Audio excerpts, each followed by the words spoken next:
Hoş geldiniz. Bugün size olağanüstü lezzetli, çok da güzel ve muhteşem bir smoothie yapacağım. Yani sıfatları sığdıramadım, öylesine güzel bir smoothie yapacağım. Öncelikle bu benim boş vakumlu blenderım. Bunda çok fazla şey yapabiliyorum. İşin güzel tarafı da yaptığım şeyleri en sonunda istersem yanımda götürüyorum, istersem bu şekilde servis edip hazırlıyorum. Ama ister yanımda götürdüğümü, ister bu kabın içinde olanı vakumlayabiliyorum. O da güzel bir özellik. Neyse, 2 bardak kadar soğuk sütü hazneye ekleyerek işe başlıyorum. Şimdi bu sütün üstüne muz ekleyeceğim. Fakat gördüğünüz gibi muzlarım donuk. 3 tane şöyle orta boy muzu aldım, dilimledim, derin dondurucuya attım. 1 saat içerisinde zaten hazır kıvama geliyor. Donuk muz olması önemli. Aksi takdirde kıvamda birazcık problem yaşayabilirsiniz. Burada 1 yemek kaşığı kadar fıstık ezmesi var.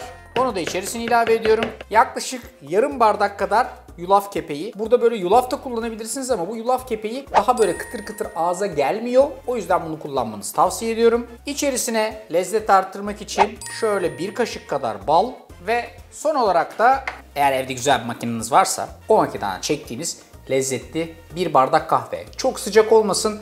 Normal oda sıcaklığında ya da soğuk olması tabii ki tercih sebebidir.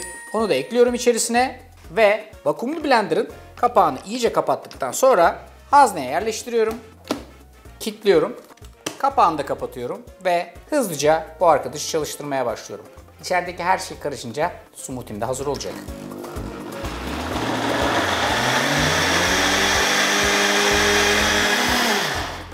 Olay bu kadar. Şimdi bu arkadaşın güzel tarafı da şu, aslına bakarsanız burada bir de buz fonksiyonu var. Eğer içerisine böyle bu işlemleri yaparken buz atarsanız darbeli bir şekilde buzları da kırıyor ve daha da güzel bir doku ortaya çıkmasını sağlıyor. Yapacağım şey, bunu ister servis bardağına alırken ister de alıp yanımda götürürken nasıl bir işleme maruz bırakacağımı size göstermek. Öncelikle şöyle servis bardağımı alıyorum. Tadına o kadar doyamayacaksınız ki birazcığını da yanınızda götürmek isteyeceksiniz. O yüzden şöyle bir kısmını da şu kabın içerisine alıyorum. Şöyle bir,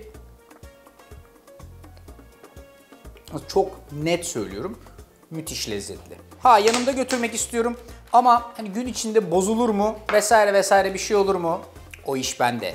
Bakın şimdi bunu hızlıca nasıl vakumladığımı size göstereceğim. Üst kapağını açıyorum. Bu steteskop gibi olan parçayı bunun üstüne yerleştiriyorum.